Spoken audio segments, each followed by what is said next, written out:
Oh, thank you, Christine. As Christine just mentioned, my name is Jason Smith. I'm the managing partner of the Spencer Fane Law Firm here in town.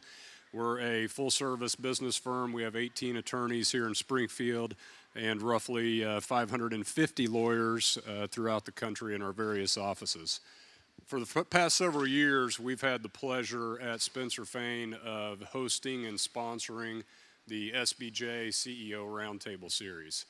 I'm sure most of you are familiar with that series, but if you don't know, that's a monthly series that we host and record a podcast at our office, and then it's also in the print edition of the SBJ. When I think about why we have devoted our time and resources to hosting this series, the word that really jumps out to me is the word that you see right in here in front of me, and that word is connect, which of course is also the theme of today's program. At Spencer Fane, we believe that we are truly better as a business community when we work together. We believe we're better as a business community when we work together across industries. We believe we're better when we work together across the different communities throughout Southwest Missouri.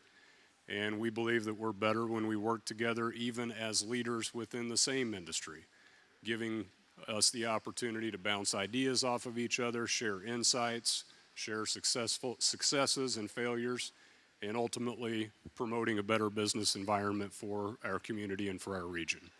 So we're very happy to be part of this program. We're thrilled that we've had the opportunity to be here today for what I believe is the first edition of the CEO Roundtable Series live. I know that this is going to be a great program. As always, the SBJ has put together a really great group of leaders to participate in the program. And so without further ado, I'd like to go ahead and invite them onto the stage.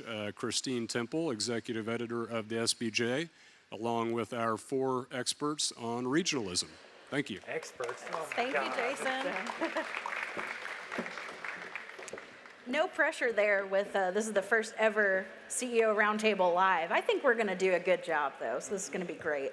And we're also going to be releasing this as a podcast, and this will be in our next edition of the publication, so I'm really excited to have you all here with us. I think that if you took a word cloud of like the hot business words for 2024, regionalism would be like 100% larger than anything else. So this is a great conversation for us to be having. I'd like to start by introducing you all. If you would introduce yourselves, we can start here with Jonas. Okay, yeah. Jonas Arjes. I currently serve as the Executive Vice President and Chief Economic Development Officer for the Branson Lakes Area Chamber of Commerce. But here in a few weeks, I'm taking the role at the Springfield Chamber as Senior Vice President of Economic Development. My name is Kristen Haseltine. I am the President and CEO of Show Me Christian County, and we do economic development for all 7 municipalities in Christian County.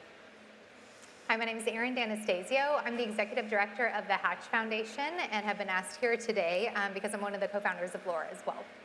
And I'm Macy Mitchell, business owner, own CrossFit Republic, All-American Home Rental and Sales, and then also I'm the Executive Director at the Republic Chamber of Commerce. Fantastic. So Springfield Business Journal this year and for the past 6 years, we've been taking an economic growth survey. We asked a new question this year, asking those who responded to the survey, business leaders and executives, what assets of the Springfield region need to be developed to better compete for business and talent? Many themes emerged from that, and I'll kind of go through some of these here. Quality of life improvements, housing and affordability, business development, infrastructure and transportation, emphasis on reducing crime, revitalizing downtown areas, expanded public amenities, and regionalism and developing a marketing strategy. People have a lot of ideas for what our region needs. I'm wondering how you guys would answer that question. What assets of the Springfield region should be developed to better compete for businesses and talent? I'll jump in. Infrastructure. I mean, a lot of that will follow if you have the infrastructure. And we have a lot of rural communities, we have land, but we need the funding to be able to build it up, then to be able to create the assets to draw on new businesses. That's where your homes come from. To me, When I looked at all of those things, that is the highest priority for Christian County in particular, but really I feel like overall in the region, that is what is holding us back. I'll chime in there real quick. Coming from Republic, and you guys know it's blowing up out there, it's extremely important that we're seeing is to be proactive about infrastructure, because here we are, and probably just much like Christian County, right? It blew up, and then now you're running to accommodate right behind it. It's kind of what we're running into. I will say, besides infrastructure, as a business owner, I may see this a little bit differently, but I think for us to be better competitors where we are is as important as young is, maybe your range from 18 to 25, and your seniors, we got to cater to families, I think, a little bit better. And the only reason I say that is, as a business owner, who do I want through my door? Most of the time, family members, right?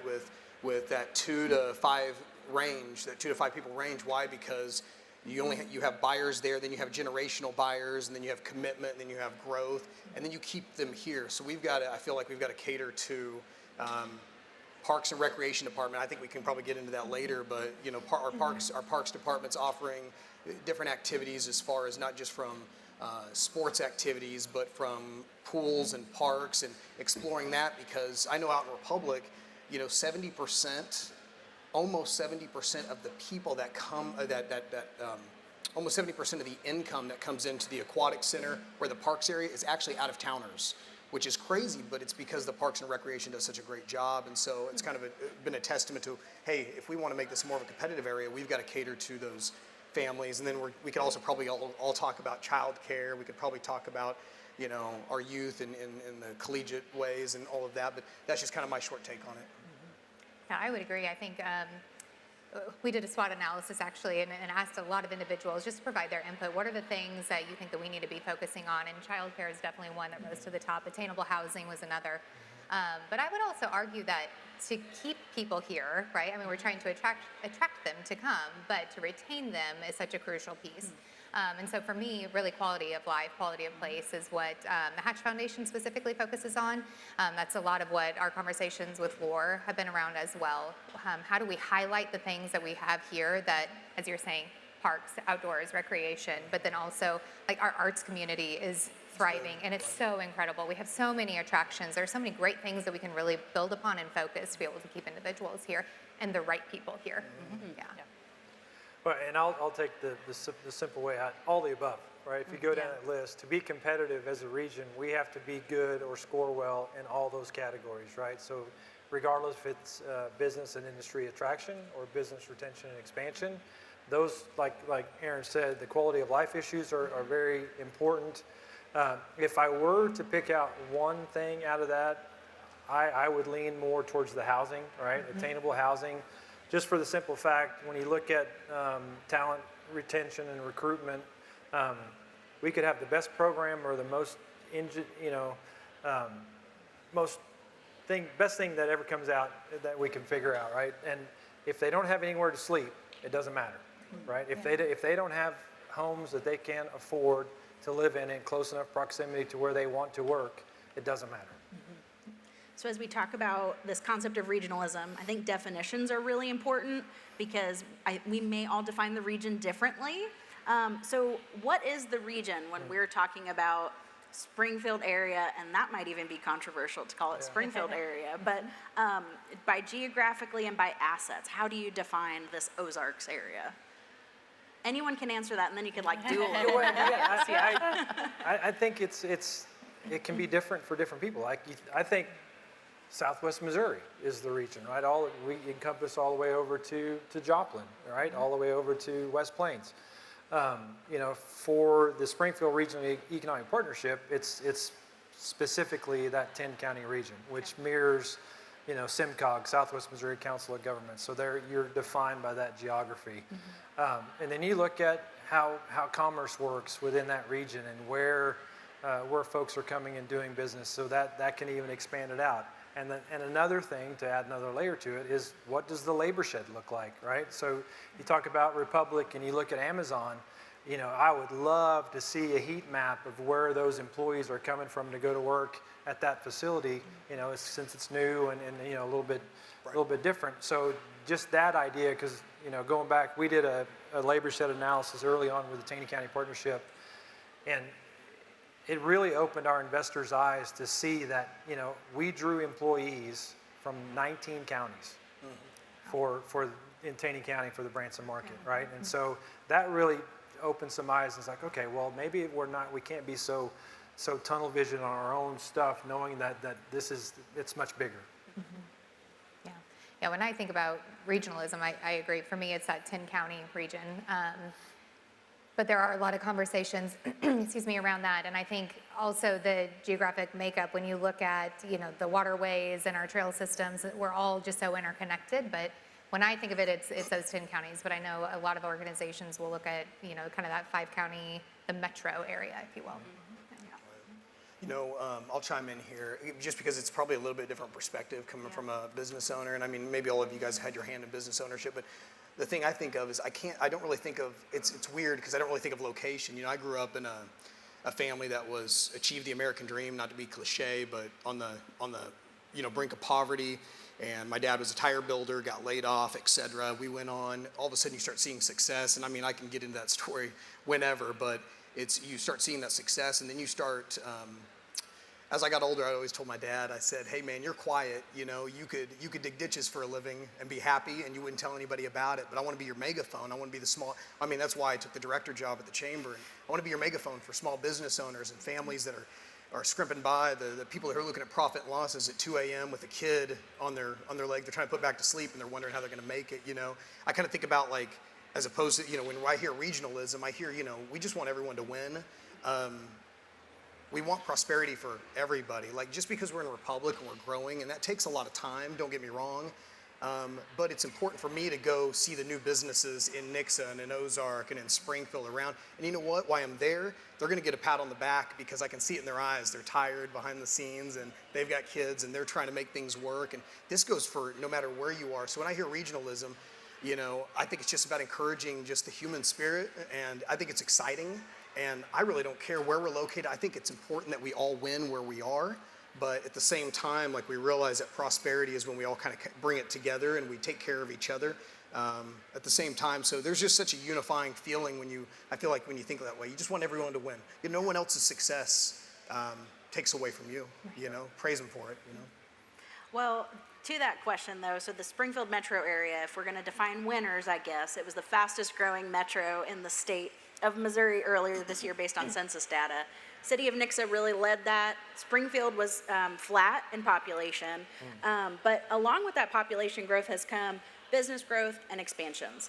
Can you point to examples of how that regionalism concept, working together, municipalities, counties, has led to business growth? Or how you've seen a lack of regionalism, a lack of conversation, having people at the table has made us lose something? Actually, this kind of plays into the question of what is regional, or your boundaries, because internally, I'm working with 7 municipalities, and so even just in there's a subset of regionalism, just bringing all of them together. So we have a lot of collaboration within our own county, trying to, crossing over community lines to bring a business in, and we've seen that internally of that. I know as far as leads and stuff that we get, sometimes it might not be a good fit for Taney County or for Christian County, and we've worked together on almost passing along a business opportunity. Currently, like, I am working with the economic development professional in Bolivar. He's new, Yep. and he's highlighting and called me and said, hey, I have a need. This is what we're looking for.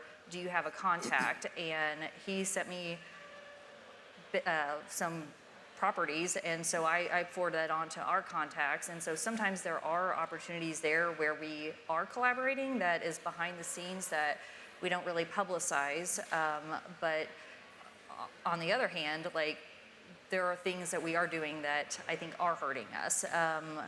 I'm going to go out on a little limb and talk about we had a $2 million road that we were needing. And if we got this $2 million road, then we would get a 50-acre development. And it would have been very high-wage jobs, what they were focusing on. It was very exciting.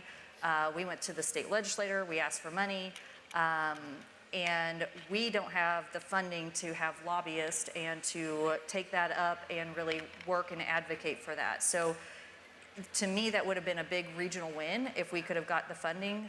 Thank goodness. We recently applied for a grant and did receive it, so we will see that development happen. But to me, that was a big miss whenever, I think regionally, if we could have collectively been having that discussion of how could we help as a collective, I think that we could have won. We could have done that, moved forward quicker. That's a great example. Yeah, and to speak to that, like she mentioned, you know, you see some of that money going to, I'm not an expert in this. You guys are going to be better experts, but you see the money going to Kansas City and to St. Louis instead of, and not that there's not a need there, but there's a need where we are. You see the growth and the growth patterns, especially if it's one, if not the fastest growing area in Missouri. Money's being awarded in other places. Like for instance, I think I was talking to Representative Bill Owen, and we were talking about getting I-44 done and how there should have been a little bit more funding for it, considering it's 7-to-1 the tonnage of another highway that the money was put toward. And so it is more about more voices sometimes. I don't know what St. Louis, Kansas City puts forth, but that's just a thought, to be more competitive that way. Yeah, and OTO did an amazing job gathering the troops after they advocated and we didn't get funding. And so I know there was several people throughout the region that came together to go advocate for the 44 funding. And so we saw that, hopefully that is a direct effect from the advocacy that we got that funding. But, I think that shows that it can work. Right. I'll just say in my 13 years being involved with the region and the peers within the region, I can't recall ever missing out of an opportunity for not working together. I feel like the practitioners in the region work very, very well together and bounce ideas off each other and seek each other out for help or ideas or solutions, whatever may be the case.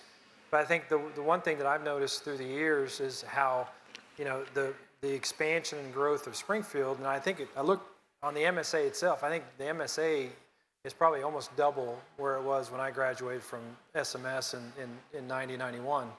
And so that growth has been, organic, right? But so you see, now you have industrial property and facilities in Stratford. You have what happened in Republic, right? And the success they're having now is not a case of, how lucky are we, right?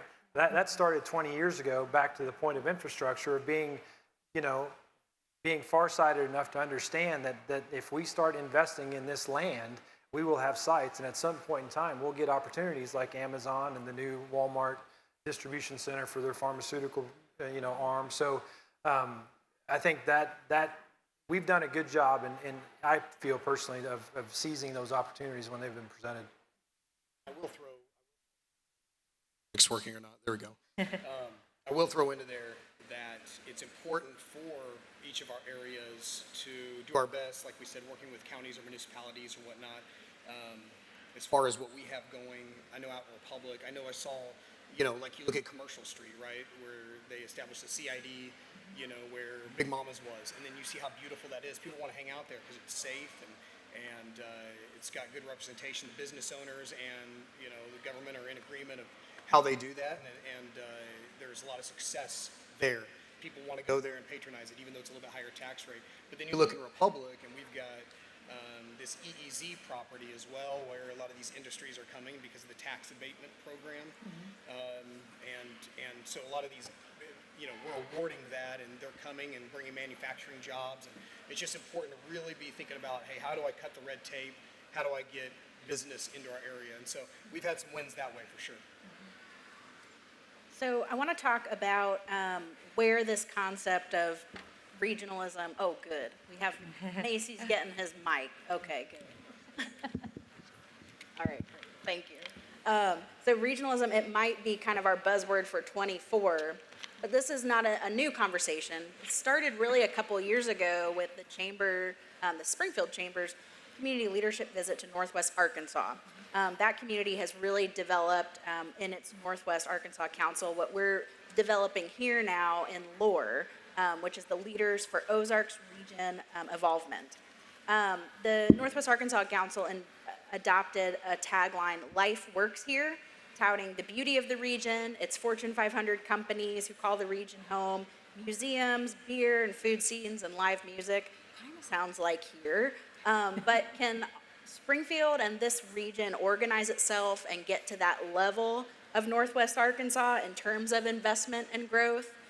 We don't have Walmart, but we have other companies and private investment. What would that take in your view, and could we get to that point?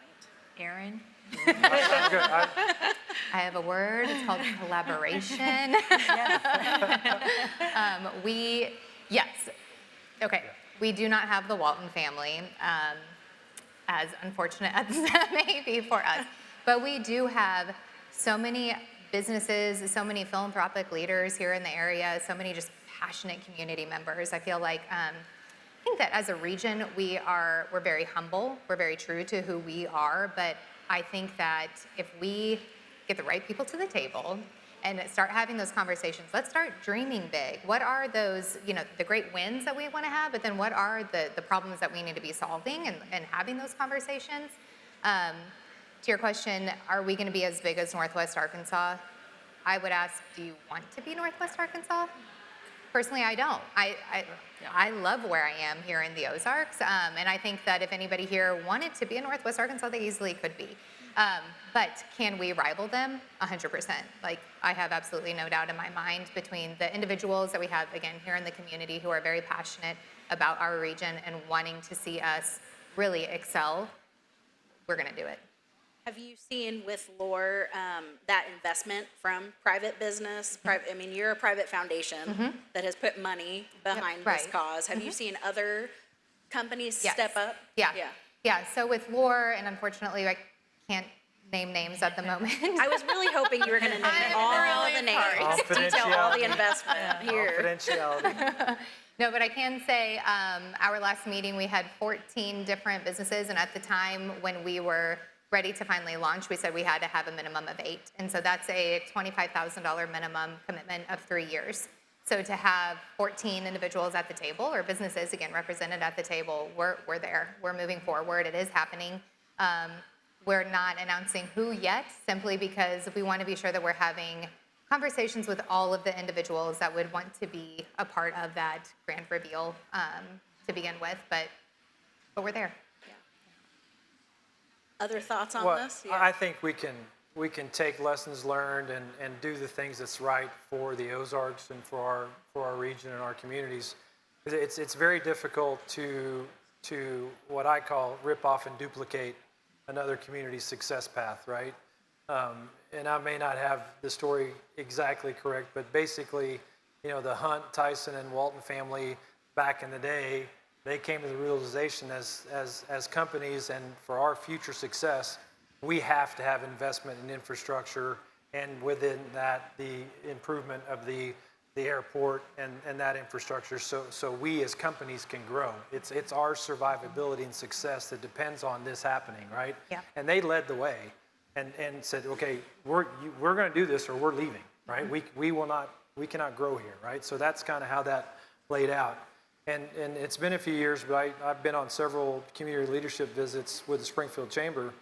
And one of the common themes coming back from some of those communities like Boise and Omaha and Huntsville and Greenville, all those places, there was a core group of key decision makers that either came from a line of family legacy wealth or very successful companies with resources and access to cash that made the decision, we're going to do this.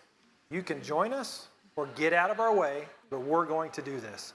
And I think that is kind of a little bit of the foundation of the thought process of LORE, that some of these decision makers that, we come back to the Springfield market and, well, has anybody talked to them? Has anybody went to say, hey, would you help us do this? Don't know what the answers were, but I think now with what's happened with Lore, I think that's as good a launching point we've had in a long time. And I think it's also important to recognize that the Northwest Arkansas Council began over 30 years ago, Yeah. right? And so, and their actually big win was getting an airport, and that took 10 years. Yeah. So baby steps, right? I mean, it's just, it's going to be a lengthy process, but to see that it's a proven concept and it does work, and it's not just in Northwest Arkansas where it's worked, it has been, I mean, really across the country. We have seen multiple examples where regionalism, just groups coming together, working together, it's a win-win. And If I we- think, and yeah. let me add to that real Great. quick. I didn't want to take. I will add that I think there's a small clash with generations right now. Also, I mean, I know I see it as far as with business. A lot of people will try to pick our brains, you know, like, hey, what's going on out there in Republic, et cetera. And you get all these you get some smaller towns that are looking into it, and you realize that there's a certain population that doesn't want to grow, and then there's a certain population that desires to grow and make it something else more modern, et cetera. And so when you're clashing like that, it's really hard to, you know, have an initiative of, you know, how to, you know, like Northwest Arkansas. I mean, who doesn't like to visit Bentonville? And go ride and hang out all day long and walk around. It's beautiful, but you also know there's a combination of public and private investment there. People agreed on some more CIDs. You know, I mean, there's a lot of things, a lot of progressive thinking in that regard of like how are we going to grow and be proactive. And then when you come back to our Springfield area, you've got a lot of that thinking, but then you also got a lot of thinking where you've got some old money. People don't want to move. And I think it's just, you know, probably over the next decade you'll see some shifting, but that's just from what I've seen where I am right now. So, Let's talk about perceptions. Kristen, did you have something to add to that? I was just going to say, what makes a region in an area are the people and the feelings. And people here, I think, are wanting the amenities. And it's not necessarily they want to be Northwest Arkansas. I think people in general love living here and want to continue to be here. And they just want more access, more things to do. So, and yeah, the culture, the quality of life, those things. So I'm very excited about Lore and about these initiatives that could come about from it. And I still think it has to come from that regional perspective of overall, how do we have amenities and things to do? Because a lot of it's already in our backyard. Right. We just need to highlight it and let people know about it. So to think about what people are saying about us kind of on a national level, Springfield and Joplin were named top locations to live by the Wall Street Journal for remote workers, touting cost of living and access to broadband primarily. Earlier this year, Forbes called Branson the Disney World of the outdoors with its lakes, caves, and pro golf courses. But there's also been some less than positive things said about Springfield. I'm thinking of David Sedaris, who's coming back here in October. When he was here several, probably 2 decades ago almost, he called Springfield hideous, but he said the people are really nice, so that's good. And then the New York Times, when we just had major coverage of Springfield for kind of an unfortunate reason, Trader Joe's is not opening in this Springfield. It was a different one.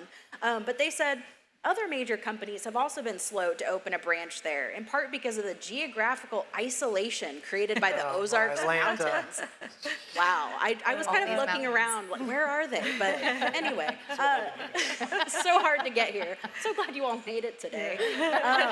It's one thing to live in this community, and like we know Springfield, we know Republic, we know Ozark and Nixa, but we know its flaws and assets, but there's perceptions from outside of this community. We need those people to come in, right, to achieve your goals of business and talent growth. So what needs to be challenged about who this community is from the outside? I'll share. I think that it has to start with us. I feel like internally, we don't always talk nice about ourselves. I look at our community pages, the chit chats, those things, and I feel like sometimes our media, not necessarily SBJ, are looking for content and a story that could get some following and excitement, and those things are blasted out, and it's hard because that's the perception. We have site selectors coming in here whenever Whataburger was coming into town. I think they were here for 2 years scouting out, watching social media pages, seeing what people were saying about themselves. And it's hard if we're not talking nice about ourselves and highlighting the amazing things that we have here, then that's what people are going to be seeing. And on another note, though, like, I think Springfield is, in our region, I think overall people are addressing the major corridors when people are coming in. And I think that just that presentation and the perception as people come into our communities, like, I think we're already working on that. Yeah, and I think we'd be surprised. I was actually at a board meeting just this morning with the CVB, and they're rebranding themselves and, you know, looking into all of that. And so they've been studying, they've been asking, interviewing locals, but then visitors as well. And what is your perception of Springfield, again, as a local and as a visitor? And it was really pretty, I mean, everybody seems to, as you said, the community is great, the people are wonderful, but I think people are starting to anyway, understand the inherent attributes that we have right here. And I have to say that actually we were more known than Northwest Arkansas, which I thought was really shocking, but that's what the research is showing. So. And where was that survey from? So they hired a firm, an external firm to do that, but they talked to over 2,600 individuals. Nationwide. Okay. And specifically to Springfield? Specifically to Springfield. Okay, cool. Yeah. I'll just say that I think, you know, part of that Midwestern humility, right? We don't want to brag on ourselves. I think we suffer from that. I think it's okay to tout the positives, right? We tend to piggyback off what Kristen says. It's easier to talk and to point out the negatives, all the things that aren't going well.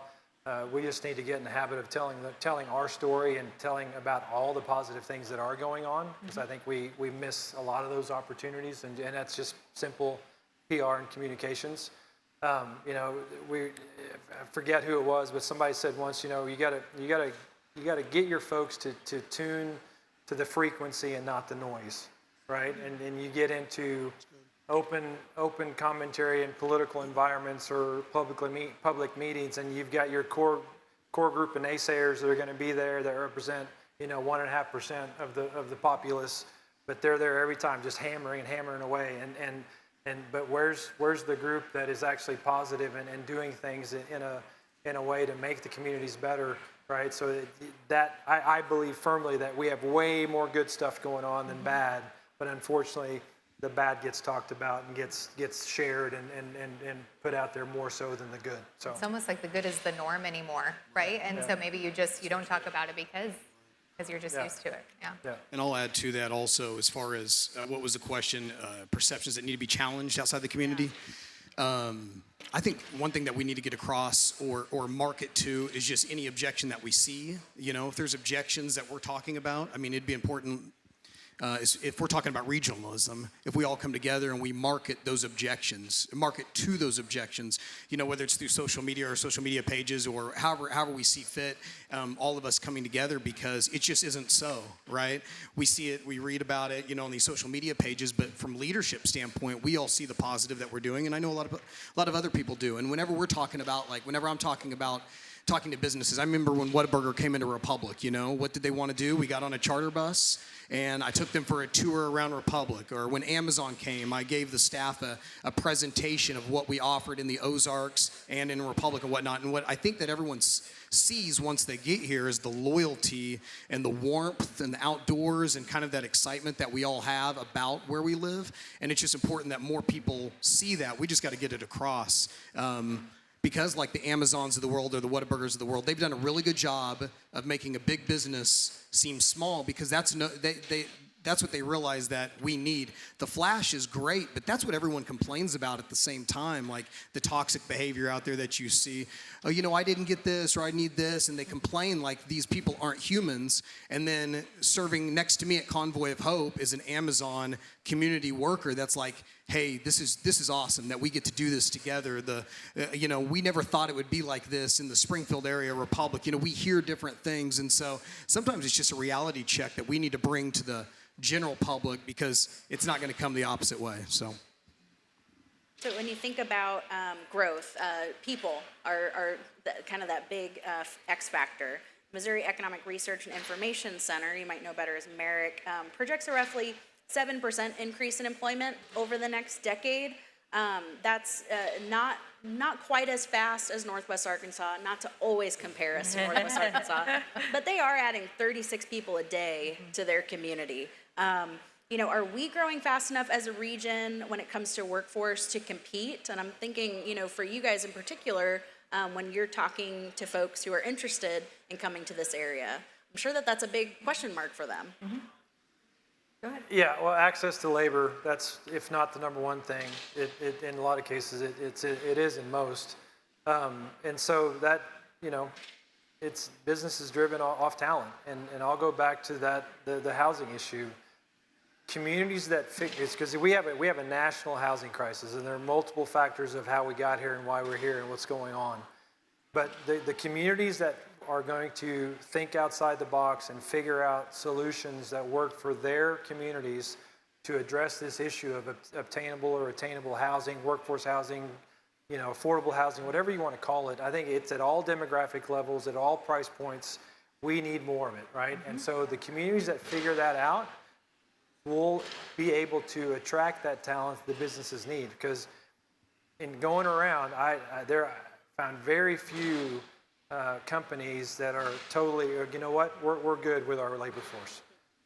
They're all looking to replace or to add, and it's still pretty slim pickings from what I can gather. So, and I don't think that collectively right now there is a big recruiting effort because we don't have the housing. So, and we don't have the housing, and I'm going to go back to the infrastructure. I have communities that are willing, able, ready to go. I mean, I think about Billings, right outside of Republic, and we can fit 5 more houses, and we have developers ready to go with 400 houses, and we don't have the sewer and water capacity. We have that in Clever. We have that in Nixa, a certain area of Nixa, but Sparta's the same way. We have the land, we have the developers, we are ready to go. We're bursting at the seams. People want to build homes, and we can't do it. And it comes back to that regional effort, advocacy. If we're going to grow as a region and be able to meet the needs for our workforce in the future, we're going to have to collectively address this issue and talk about, and I know I'm talking Christian County because I know it, but I'm sure that that's the same case for Stratford, Billings, Rogersville, I mean, everywhere we go. So but we can't lose sight of the fact that some of these smaller communities that have the willingness and the space, right? All those assets that we talk about when you talk about infrastructure, that's driven by sales tax, right? Mm-hmm. The homes themselves help pay for the schools and everything else, but if you don't have the sales tax base to pay for that needed expansion of water and sewer and everything else, that's a no-win game, right? You're not going to be able to get there because you can't just print money, right? We're not the federal government. We can't do that. And housing developments cost cities more. Exactly, and so you get the pushbacks like, yeah. Yes, we'd love to have more, but we don't have the sales tax base to support what we need to do.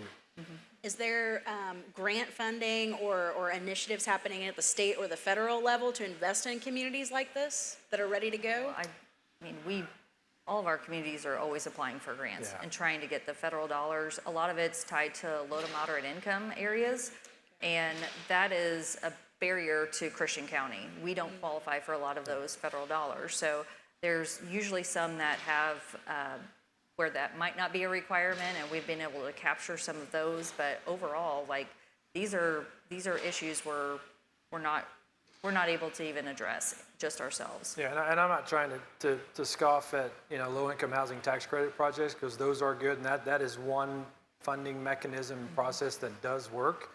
But when you're looking at communities that need to have 700 housing starts in a year to make up the gap and meet future demand, and you're getting 48 housing approvals through Missouri Housing Development Commission at a time. That's great. We don't want to say, we want those, but we need 10 times those, right? So it's one of those things. Yeah, it's tough. We've seen a lot of growth, like we've talked about in Republic, and the housing. We know it's a crisis everywhere. I know right now we've got about 13 residential permits out as we speak, and a couple more thousand that are hitting pretty quick. A lot of commercial projects, 19, I think, residential areas that are being developed as we speak, which is awesome. But once again, there's just so much that goes into that. We're doing a lot with our wastewater and whatnot, so we're developing out there. But one turn I want to take, because we know housing, we know that there's a housing crisis, but I will say maybe on the other side of it, if we could spend more time with our students in the schools, developing them and showing them the opportunities that are here that are already local. Maybe they already got a place to stay, et cetera. I think that's always important, because a lot of times we put these students through, MSU or Drury or Evangel, et cetera, and then they'll go somewhere else and they'll practice instead of staying here. I know it'd be important for all of our organizations. I know as the chamber, we give away, 4 or 5 scholarships a year, and I know these organizations do as well. We're hoping that we invest in the local genius, that they come back and take care of our economy, because once again, we're going to get older. We need that genius here. We don't want them going anywhere else. So anyways, I just think about that as we kind of talk about meeting the workforce demand that there's going to be. Are we offering those scholarships? Are we talking about vocational opportunities? Are we doing that? We can't forget our youth and thinking about, hey, how do we put the 40-year-old to work? We need to get in the schools and say, hey, these guys are up and coming. Let's get them in the workforce as well. So Erin, you have an initiative called Celebrate Springfield, highlights the best of what Springfield has to offer with quality of place. And I think about how with regionalism, each community could have their own kind of celebrate, fill in the blank of that municipality or county. And Celebrate Marshfield is going to look very different than Celebrate Branson and Celebrate Springfield. So does regionalism allow for communities to keep their unique identities while still working together?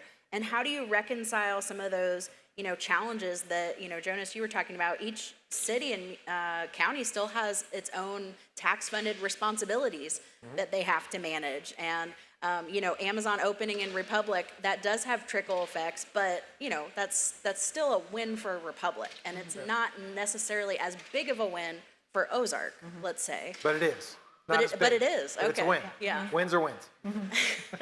Yeah, it is still a win, because people are still going to go to Ozark to shop or to eat, or maybe they live in it. I mean, when you think about regionalism, it really is just because a new business comes somewhere or somebody moves somewhere. I don't just stay in Springfield, and I venture to guess none of us just stay in our own city, right? We do expand. But to answer your earlier question about your own identity, and I think that it is so important. Actually, we've had a couple of conversations, Kristen and I have, about just the importance of each community, each city having their own identity, and truly staying true to that. That's a point of pride, and it should be. You should be very proud of who you are and who your community is. So when we think about regionalism, we need to be thinking, yes, these are the individual cities, communities, their identity, but then there is an overarching brand as well. And Northwest Arkansas has that. I mean, I think that's a perfect example. Yes, it's 4 cities that make up the Northwest Arkansas area, different than what we have here, obviously, but they all have their own identity, and they're proud of it. I think the whole area should be a tourist attraction. Like, what's the problem, right? Now, where we live, I mean, we kind of live by the motto, kind of in our family, kind of like a 75-25. Wherever we are, we're spending probably 75% of our income there. I mean, everything that we need is there and to a point, but why not market our area, not just our area, but the whole region, as, hey, ride your bike here, see this, eat here, et cetera. I mean, there's no reason somebody wouldn't want to come out to one of the largest non-for-profits in the country and see Convoy of Hope, and then travel up I-44 and go to Stratford to see Buc-ee's, and then while they're in Stratford, hit Main Street, which has a really cool coffee shop, and then roll on to Springfield, and then roll on to Wilson's Creek Battlefield, and then roll on all these places. I mean, you could make a map, and I've thought about doing it myself. You could make a map of all these cool attractions to do, and there's no reason not to. Now, here's the thing is, I'm the little man. Like, I'm a business owner. All these people that we're talking about have businesses. I mean, we need to be patronizing these guys and saying, good job, great, we need to be seeing them. I mean, I love what, like 14 Mill and Wire. I can never say it right. Wire Road Brewing. Yeah, yeah. I mean, these are places like I have found recently, and I'm like, man, I wish we would have something like that closer. But it's been fun to say, hey, family, you know, my kids are in sports. You know, hey, while we're out here, let's go ahead and visit here. I mean, these are some brilliant ideas, and when you're with these people, you know, you're encouraging them, you're encouraging the human spirit. It's exciting. There's no reason that we shouldn't have this positive energy coming from everybody, and that we go ahead and use our little area. I mean, who doesn't like to go to Top of the Rock, you know what I'm saying, and ride the golf carts, and then come back and hit Andy's on the way home, and you know your taxes are going somewhere else. It's just a great combination. I would push anyone to explore the area. So. That sounds like a blast. Yeah. Let's go do this. Hey guys, I got a minivan, okay? We have some Mercedes here. Maybe we could borrow There you those go. real quick. Maybe that should be the next CEO Roundtable on the road. There you go. This is fabulous. Challenge. Thank you, Jonas. I appreciate Make sure we get a good driver. Can I do the music? Absolutely. That's great. So you think that the smaller communities, though, as you guys are having these conversations, are okay with this concept of regionalism? Because Springfield maybe is driving some of that. They're the biggest player. That might feel scary to a Marionville or a small community. How are you kind of navigating those conversations with our small communities? Well, I think we talked about this the other day, that the expectations need to be realistic, right? So regionalism is going to mean different things to different communities. But at the end of the day, as a whole, right, we will all benefit if we are progressing and moving forward, right? Kristen specifically, her and I, we go back to our counties and to our municipalities, and we're held accountable to things that they want to get done, right? Sometimes they don't necessarily match up with what the broader picture or the bigger regionalism concept is, but it's our job to help them understand that what is good for us is good for the region, and we play a part, right? And I think it's, for Branson specifically to host 10 plus million visitors a year that come through all corners of the region to get there, that probably stop in some of those places. Buc-ee's is probably a good example, right? But they get a taste and a flavor of what this community is all about. And then, we've learned through the years that there are people that come and they're just like, you know what, it was such a great time, we're going to move there, right? Mm-hmm. They may not move to Branson or Reed Spring or Kimberling City. They may move to Ozark, right? Mm-hmm. So they're close enough to the activities and all the things that drew them there as a vacation destination. But we have all the assets, right? All the quality of place, quality of life. And I think that's one of the reasons why that's one of the three core pillars of LORE is that all the communities can agree on that, that's important, and that they have a role to play in the betterment of that piece. I think that it's key that this is driven by the private business, that LORE is running the initiative on branding for the region because of the identities of each of the communities, because our elected officials have people to report to. Like, everybody has people to report to in their area or their constituents. So I think that is a key piece in all of this. And whenever I think it was the Ozarks Foundry group was trying to get things going, my encouragement, and I think with LORE now, it's get started and just do it. And I think people will start latching onto it. It's that sense of pride. And I think that was kind of the recommendation of the Northwest Arkansas group whenever they started branding. They just started doing it. And you saw that with the Springfield flag. There was a group, an effort, and I think that now that it is funneled through a more established organization, I think it'll catch on. And going back to the regional question initially of the boundaries, I think it's going to start in one area and it'll just spread out. And I think people will want to tie into that because that branding is going to help them drive businesses and tourism and everything else. So I think that there's a bigger play, and I think that we're trying to sell this, but I think that they don't need to be fearful because we're not trying to change their identity. We're trying to change the identity of the region. Right. Let me add to this. I think there's such a conflict. It's weird. You're talking about private business or whatnot. You've got these people in these towns that, whether or not they feel intimidated or whatnot, it's like, we don't want to be big. and we want you to shop local. But those two things don't really make sense together, because those same people from that town are driving into Springfield because their town doesn't offer shoes. So they're hitting Shoe Carnival. And the next thing you know, they're eating at Cheddar's. The next thing you know, they're grocery shopping at Neighborhood Market or Target. And then they're hitting Lowe's. And then guess what they're doing? They're going back to their town where there's 3 or 4 businesses, but they're not patronizing any of them because they did it all in Springfield. And there's nothing wrong with that, but if they want to flourish, then they've got to, whether it's the city or whether it's the private money, the bottom line is either the city's got to cut the red tape and explore that, or the old money's got to move and say, hey guys, we got to practice what we preach here. I know that, where I'm at, there's a lot of unity right now. The stars have aligned as far as in leadership, and we're moving lockstep, and I'm not boasting about where we are. You can see it in Christian County. You can see it in a lot of places that all of a sudden it mentally hit. Now, if people don't like growth, I get that. I married a girl from South Dakota who does not want to see her neighbor, and now she's like, Mace, how am I supposed to, you're wanting things to grow. What am I supposed to think about that? I was like, well, we're just going to have to move farther out of town now. You know what I'm saying? Because here's the thing is we also cheer on the business person. We want to see your marker for success is in fact, that kind of prosperity. And so anyways, all that to say is sometimes it's not so much intimidation. It's just a conflict of interest. And so the sooner we can kind of get over that and say, guys, you want to shop local, you want to, your next door neighbor probably owns a business that's putting food on their own table. As soon as you want to patronize that, we can. We just got to make it happen. So, We've talked about a lot of the barriers.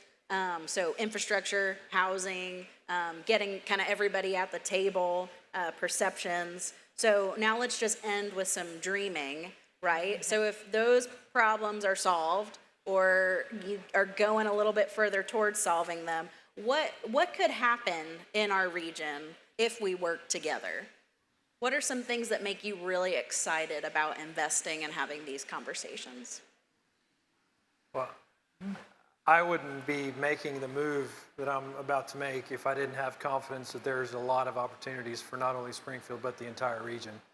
I love winning. And if I didn't think there were chances to win, I wouldn't be taking this role. So I'll just leave it at that. That's good. Yep. Oh gosh, I love dreaming. I love hearing everybody's ideas, and then it's like, okay, let's make that happen. But I am inspired by Northwest Arkansas, and I do see what they have developed there, and I truly believe that we could focus on our waterways, for example. I think that's one area that there's so much potential, and we're just completely ignoring James River, and obviously a lot is already happening in Branson, but how can we, feed into that a little bit more? Blue ways. Blueways, That's exactly. on my list. Yeah. And our greenways, Yes. How can we get them all connected and really encourage people to truly go from one community to the next?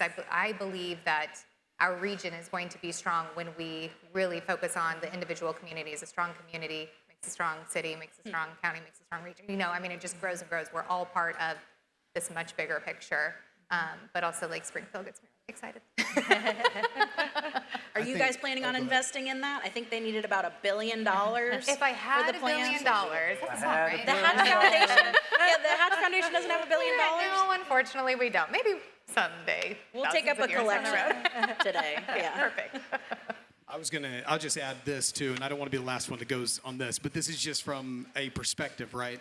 I know we talked about, we've got to be a bigger voice to grab some of that money from Kansas, not Kansas City or St. Louis, but just see if we can get some of that budget. But let's talk about, like, from each of our own communities, what we see where the need is. I'm thinking personally of rallying. I think it's important that we rally around our non-for-profits. And I know this sounds crazy, but let's be real here. Like, there's so much basic human need out there right now that there's not enough water. I mean, there's not enough food. There's not enough shelter. There's not enough clothing. And so without prosperity for these people, we're not going to see prosperity for our local businesses. Therefore, we're not going to see prosperity for tax dollars to go into infrastructure, et cetera, right? I think it's important that as business owners, we rally around our local non-for-profits. We rally around our youth. I mean, I'm on the board for Care to Learn, and I know you guys, probably a lot of you know what Care to Learn is, but let's be real. These kids are walking down the hallways. They're not learning because their bellies are hungry, and they don't have the proper haircuts. They lack confidence. They need dental work, et cetera. I think it's important that this is just one of the many things that we can do, okay? I'm not saying that this is the thing. But if we could just empower our youth and we can help feed and take care of some of these local non-for-profits with our resources, it's almost like I think we're going to see a lot of that I think goes untouched and untalked about. And I look at it from a business owner perspective. I want those people through my door as well as I want everyone through my doors. But they're living paycheck to paycheck or less, and that's just not the case right now. I say let's all pitch in and let's make that a part of this big dream also. Well, I'll just add just more to that. So, and this sounds cliche, but it's the fact, right?